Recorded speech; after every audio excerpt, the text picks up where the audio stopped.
வணக்கம். என்ன செய்தி பார்க்க போறோம்னு கேட்டீங்கன்னா, வேஸ்டா போன விருதுநகர் மாநாடு, வேட்டு வைக்க போகும் மக்கள், கதறி தீர்த்த முதல்வர் ஸ்டாலின். விருதுநகர் மாநாட்டில் கனிமொழி அவர்கள் என்ன பேசினாங்க, நம்முடைய உதயநிதி ஸ்டாலின் அவர்கள் என்ன பேசினாங்க, ஸ்டாலின் ஐயா அவர்கள் என்ன பேசினாங்க அப்படின்ற எல்லா விஷயத்தையும் நான் சொல்ல போறது கிடையாது. ஆனா கனிமொழி அவர்கள் நம்ம பிரதமரை பார்த்து அவங்க கேள்வி கேட்டாங்க. அந்த கேள்வி என்னன்னு கேட்டீங்கன்னா, ஏங்க பிரதமரை பார்லிமெண்ட்டுக்கு ஏன் வரல அப்படின்னு கேட்டாங்க. தமிழ்நாட்டு மக்களுக்கு பட்ஜெட் போட்டீங்களே, ஏதாவது கொடுத்துருக்கீங்களா அப்படின்னு சொன்னாங்க. மூன்றாவது, மகாராஷ்டிராவுக்கும் குஜராத்துக்கும் ரயில்வே திட்டத்துக்கு எவ்வளவு நிதி ஒதுக்குனீங்க? இப்ப மகாராஷ்டிராவுக்கு 24 கோடி, குஜராத்துக்கு 20 கோடி, ஆனா தமிழகத்துக்கு 7000 கோடி. அதுல கூட துரோகம் பண்ணிட்டீங்களே அப்படின்னு கனிமொழி அவர்கள் பேசினாங்க. மற்றபடி தமிழ்நாட்டுக்கு திமுக அரசாங்கம் பண்ணது எவ்வளவு தெரியுமா? மத்திய அரசாங்கம் வஞ்சித்தாலும் மாநில அரசாங்கமாக இருக்கக்கூடிய திராவிட மாடல் ஆட்சி தமிழகத்துக்கு என்ன பண்ணாங்க தெரியுமா? நீங்க பண்ண துரோகத்துக்கு உங்களுக்கு ஓட்டு போட பார்த்து கிடையாது, நாங்க பண்ண நன்மைக்கு அவங்க ஓட்டு போட போறாங்க அப்படின்னு கனிமொழி அவர்கள் ஏதாவது பட்டியலிடுவாங்க அப்படின்னு நான் நினைச்சேன். ஆனா கனிமொழி அவர்களை பொறுத்த வரைக்கும் மத்திய அரசாங்கத்தையும் மோடி அவர்களையும் எடப்பாடி பழனிசாமி அவர்களும் வசைப்பாடி விட்டு அப்படியே நன்றி சொல்லி இறங்கி போயிட்டாங்க. ஆனா கனிமொழி கிட்ட நாம கேட்கறதுக்கு ஒரு கேள்வி இருக்குது. என்ன கேள்வி இருக்குது அப்படின்னு சொல்லிக்கிற போது, மோடி அவர்களை பொறுத்த வரைக்கும் பார்லிமெண்ட்டுக்கு வரல, அங்க இருக்கக்கூடிய தமிழ் பெண்களை பார்த்து பயந்துட்டாங்க அப்படின்னு சொல்ற கனிமொழி அவர்களை, கள்ளக்குறிச்சிக்கு ஏன் முதலமைச்சர் வரல, வேங்க வயலுக்கு ஏன் நம்ம முதலமைச்சர் போல? கள்ளக்குறிச்சியில கிட்டத்தட்ட ஒரு 70க்கும் மேற்பட்டவர் உயிர் இருந்தாங்க. வேங்க வயல்ல மலம் கலந்தாங்க. உங்க மக்கள் தானே, அங்க யாரு உங்களை கேள்வி கேட்க போறாங்க? அதனால நீங்க ஏன் அங்க போல அப்படின்றதுக்கான பதிலை சொல்லுங்க. அதற்கு பிறகு பார்லிமெண்ட்டுக்கு நம்ம மோடி வராததுக்கு சபாநாயகர் பதில் சொல்லிட்டாரு, பாஜகவும் பதில் சொல்லும்.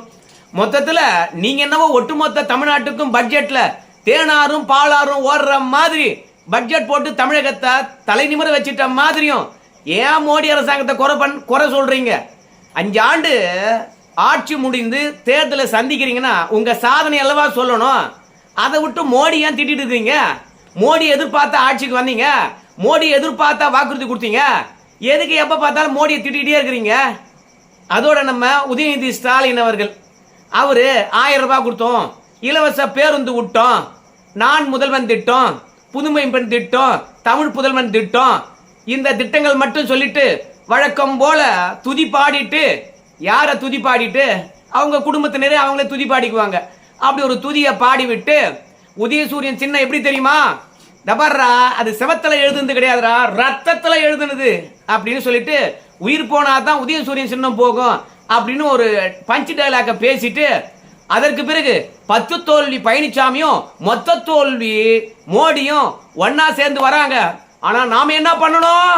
அவ்வளவுதாடா தம்பி, களத்துல இறங்கி கலக்கணும்டா அப்படின்னு வந்திருக்கின்ற இளைஞரணி மாநாட்டுக்கு வந்திருக்கின்ற மக்களை பார்த்து வேண்டுகோள் வச்சாரு.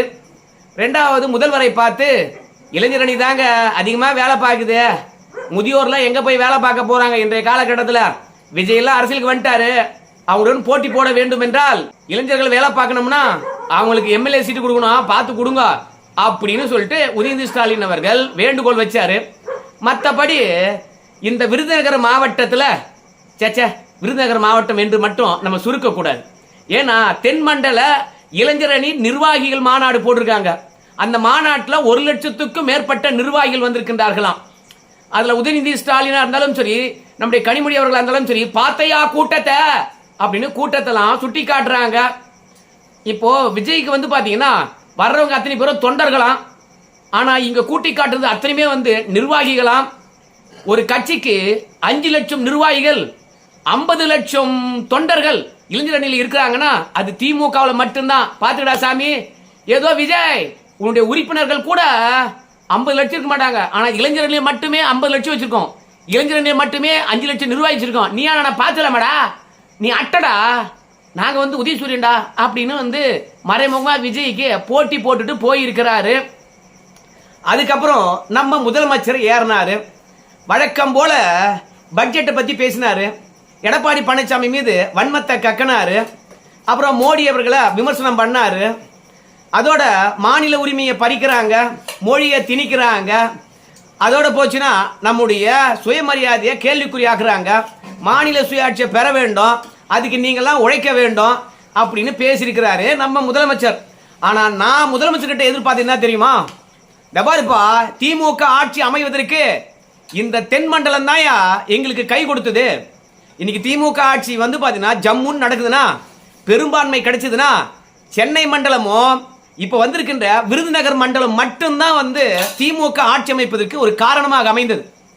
இந்த தென் மண்டலத்தில் 40 தொகுதிகள் வெற்றி பெற்றார்கள் திமுகவில். அதே மாதிரி சென்னை மண்டலத்தில் மொத்த தொகுதி வெற்றி பெற்றார்கள். ஸோ இது ரெண்டும் தான் திமுக ஆட்சி அமைப்பதற்கான ஒரு காரணியாக அமைந்தது. அதனால நம்ம ஸ்டாலின் ஐயா அவர்கள் மேடையில் ஏறிக்கிட்டு, ஏய் நீங்க எங்களுக்கு ஆட்சியை கொடுத்தீங்க, அந்த நன்றியை நான் மறக்கவே இல்லை தெரியுமா, என் உள்ளத்துக்குள்ள வச்சிருக்கேன். ஆட்சி ஏறினதும் இந்த தென் மண்டலத்துக்காக இந்த சிறப்பான திட்டத்தை கொடுத்தான், இந்த சிறப்பான உத்தரவை பிறப்பித்தான்.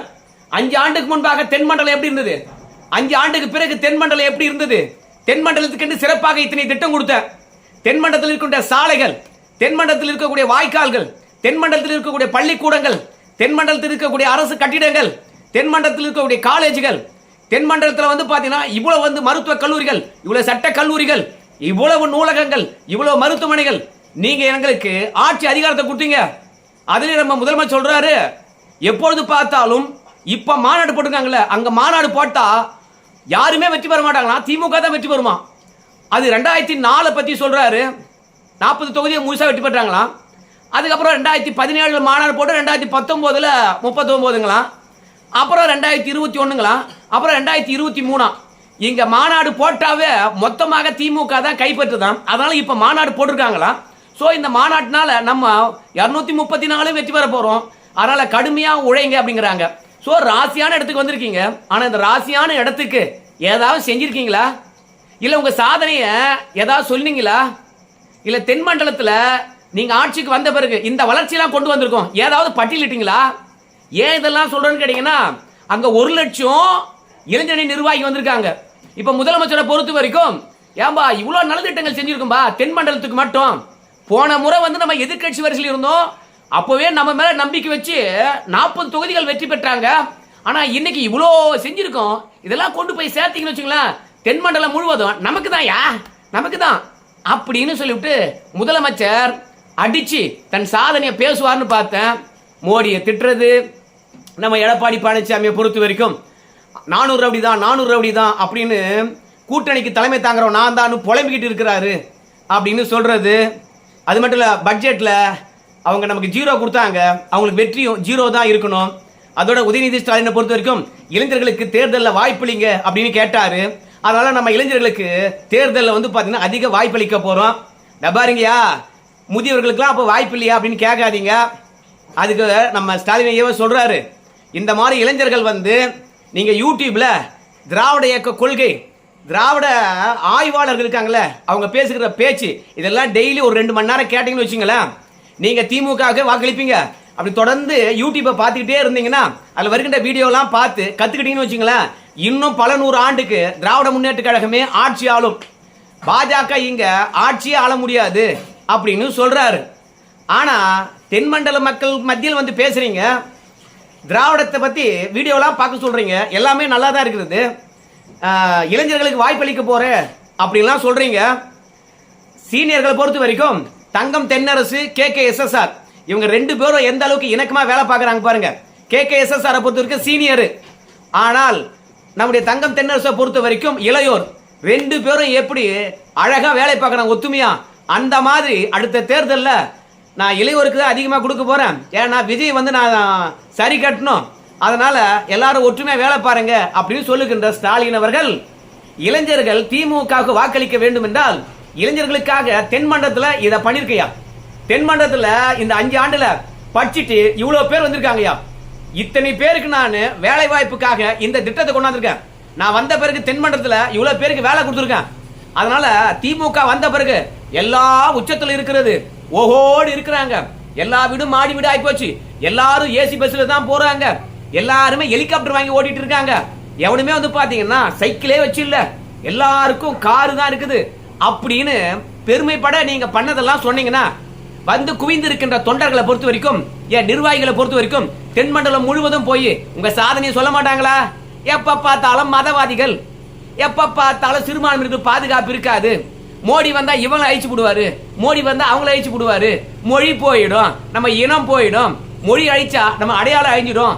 ஏன் சாமி, மொழியை பத்தி யார் பேசுறதுன்னு விவசாய கிடையாது. அதுலயும் விருதுநகருடைய இளைஞரணி மாநாடு எதுக்கு தெரியுமா? அந்த மாநாட்டுல திமுக ஏன் தேவை தெரியுமா? திமுக ஏன் ஓட்டு போனன்னு தெரியுமா? அப்படின்லாம் நம்ம முதலமைச்சர் பேச போறேன்னாரு. திமுக வந்த பிறகுதாயா தமிழகமானது தலை நிமிர்ந்து இருக்குது அப்படின்னு எல்லாத்தையும் சொல்றாரு. சோ அதுக்கு உதாரணமாக தென்மாநிலத்துல போய் தமிழகத்தை இந்த அளவுக்கு உயர்த்தி காட்டியிருக்கேன், பாஜகவுடைய ஒத்துழைப்பு இல்லாம அப்போ எங்களுக்கு ஓட்டு போனோமா இல்லையா அப்படின்னு பேசுவார்னு பார்த்தா, எடப்பாடி பழனிசாமி வழக்கம் போல திட்டிவிட்டு, மோடி அவர்களை திட்டிவிட்டு அந்த கூட்டணியை எப்படி உருவாக்கி இருக்காங்க தெரியுமா? அவங்களுக்கு பல்வேறுபட்ட வழக்கு இருக்குது, அந்த வழக்க காரணம் காட்டி எல்லாரையும் ஒன்னா இணைச்சிருக்காங்க.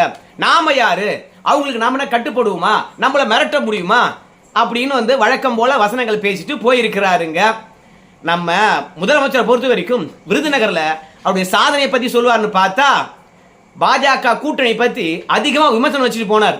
இதுல இருந்து என்ன தெரியுதுன்னு கேட்டீங்கன்னா, பாஜக கூட்டணி வலிமையாக இருக்கிறது. வருகின்ற கருத்து கணிப்பும் பாஜக அதிமுக கூட்டணி வெற்றி பெற போகுதுன்னு சொல்றாங்க. சோ நம்ம முதலமைச்சருடைய தூக்கமானது காலியாகி போயிருக்கிறது. அதனால வழக்கமா வைக்கின்ற குற்றச்சாட்டை விட ஓவரான குற்றச்சாட்டு, அதுலயும் நம்ம எடப்பாடி பழனிசாமியை பற்றி தனிப்பட்ட முறையில் ரொம்ப அருவருக்கத்தக்க விமர்சனங்கள் வைக்கிறாரு நம்ம முதலமைச்சர். இதெல்லாம் எடப்பாடி பழனிசாமி சொங்கி போல இருப்பான், அவன் ஒரு கூட்டணியை உருவாக்க மாட்டான், ஈஸியா 2024 நாடாளுமன்ற தேர்தலில் வெற்றி பெற்றலாம், அப்படி வெற்றி பெற்றலாம் அப்படின்னு நினைச்சாரு. ஆனா எடப்பாடி பழனிசாமி யாரும் எதிர்பார்க்காத விதமாக உடஞ்ச அதிமுகவே ஒன்னா ஆக்குறார். அதை முதலமைச்சரே சொல்றார். அதனால முதலமைச்சருக்கு ஒரே வருத்தம். உதயநிதி ஸ்டாலினை பொறுத்த வரைக்கும் இளைஞருக்கு வாய்ப்பு கொடு, இளைஞருக்கு வாய்ப்பு கொடு அப்படின்னு சொல்றாங்க. இன்னொரு பக்கம் இளைஞர்களை பொறுத்த வரைக்கும் கட்சிக்கு அதிகமா செலவு பண்ண மாட்டாங்க.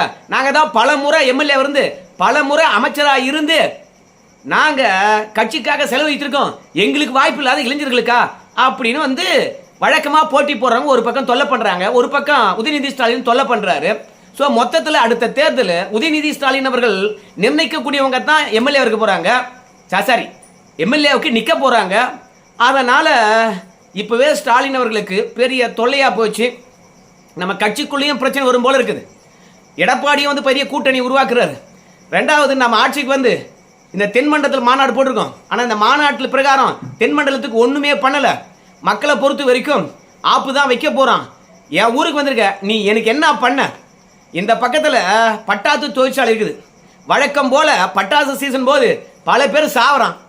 அந்த மரணங்களை தடுப்பதற்கோ இல்லை பட்டாசு தொழிற்சாலை வேண்டாம் என்றால் மாற்று தொழிலுக்கோ ஏதாவது பண்ணியிருக்கிறியா? ஸோ இதெல்லாம் கேட்பானா இல்லையா? அதனால் என்னை பொறுத்த வரைக்கும் பணம் இருக்குதுங்க, பல பேர் செலவு பண்ணுறதுக்கு ஆள் இருக்கிறாங்க, மாநாடு போடுறாங்க, பாருங்க மாநாட்டுக்கு என்னெல்லாம் பண்ணியிருக்கோம் பாருங்க அப்படின்னு பெருமைப்பட பேசலாம். வந்திருக்கிறவங்களுடைய மக்கள் தொகையை ஏரியல் ஸ்டார்ட், அதாவது ட்ரோன் காட்சிகள் எடுத்து பத்தியா மாநாட்டுக்கு எவ்வளோ பேர் வந்திருக்காங்க அப்படின்னு காட்டலாம். ஆனால் இது அத்தனையும் ஓட்டா மாறுமான்னு கேட்டிங்கன்னா மாறாது. ஆனால் முதலமைச்சரை பொறுத்த வரைக்கும் இளைஞர்களும் முதியவர்களும் இணக்கமாக வேலை பாருங்க, அப்போதான் வெற்றி பெற முடியும் அப்படின்னு சொல்லியிருக்கிறாரு. நம்ம முதலமைச்சரை பொறுத்த வரைக்கும் இங்கே எடப்பாடி பழனிசாமி ஒரு வலிமையான கூட்டணியை அமைத்திருப்பதனால அவர் செய்த நலத்திட்டங்கள் மூலமாக வெற்றி பெற போகிறதில்ல, நோட்டு மூலமாக தான் வெற்றி பெற போகிறாரு. அந்த தைரியத்தில் தான் இப்போ வாங்கடா மோதி பார்த்துடலாம் அப்படின்னு மாநாடு போட்டு காட்டியிருக்கிறாரு. ஏன்னா நம்ம முதல்வர் அவர்கள் பேசி கொண்டு இருக்கின்ற போது பல பேர் அந்த மீட்டிங்லேருந்து எழுந்து போயிட்டே இருக்கிறான். ஸோ உண்மையாகவே அந்த கட்சிக்கு உழைக்கிறவனா இருந்தால் முதல்வர் பேசி முடிக்கிற வரைக்கும் அங்கேயே உட்காந்துருப்பான் இல்லையா? அதனால் வந்திருக்கிறவெல்லாம் திமுக உழைக்க போகிறது கிடையாது, அவங்க கையில் வச்சிருக்கின்ற பணம் தான் வெற்றியை வாங்கி தரப்போகுது. அந்த தைரியத்தில் தான் பாஜகவுக்கு 0 தான், பட்ஜெட்டில் நமக்கு வழக்கம் போல ஈரத்துண்டு தான் அப்படின்னு வசைப்பாடி இருக்கிறாருங்க. பார்க்கலாம் என்ன நடக்க போகுதுன்னு சொல்லிட்டு. ஏன்னா தமிழகத்தில் தொழில் வளர்ச்சியை பொறுத்த வரைக்கும் இரட்டை இலக்கத்தில் இருக்குன்னு கனிமொழி அவர்கள் சொன்னாங்க. அதிமுக ஆட்சியில் எவ்வளோ இருக்குன்னு அவங்க சொல்லவே இல்லை. அதே மாதிரி தமிழகம் பார்த்தீங்கன்னா எப்போதும் முன்னணி தான். ஏன்னா இன்டர்நேஷனல் இருக்கக்கூடிய பத்திரிகைகளும் நம்ம இந்தியா முழுவதும் இருக்கிற பத்திரிகைகளும் அதே மாதிரி ஒன்றிய அரசாங்கம் வெளியிடுகின்ற தரவுகளும் எல்லாமே தமிழ்நாடு தான் டாப்ல இருக்குன்னு பாராட்டுறாங்களாம். ஸோ ஆனால் எடப்பாடியார் ஆட்சியில் இந்த தமிழகம் எப்படி இருக்குது அப்படின்னு ஒப்பிட்டு பேசியிருந்தாங்கன்னா இவங்க நடுநிலையாக பேசுகிறாங்க என்று எடுத்துக்கலாம். ஆனால் மொத்தமே வந்து பார்த்தீங்கன்னா ஐ வாஷ்னு சொல்கிறாங்கல்ல, கண் துடைப்பு, அதுதான் இன்னைக்கு மாநாடு முழுவதும் நடந்திருக்குது. தென் மாவட்ட மக்களுக்கு சிறப்பான அறிவிப்பு எதுவும் அறிவிக்கல. நான் ஆட்சிக்கு வந்து தென் மாவட்ட மக்களுக்கு இதெல்லாம் செஞ்சேன் அப்படின்னு சொல்லலை. அப்புறம் அந்த மாவட்ட மக்களை பொறுத்த வரைக்கும் முதலமைச்சர் ஓட்டு போடுவாங்க, நீங்களே சொல்லுங்களேன். அதனால் எதுவும் சாதனையை சொல்லாத காரணத்தினால இந்த இளைஞரணி மாநாடு விருதுநகரில் போட்டது வேஸ்ட்டாக போச்சு. முதல்வருக்கு கொஞ்சம் விரக்தியாக தான் இருக்கும், மக்கள் கடுப்பில் தான் கலைஞ்சி போயிருப்பாங்கன்னு நினைக்கிறேன். நீங்கள் என்ன சொல்ல வரீங்க?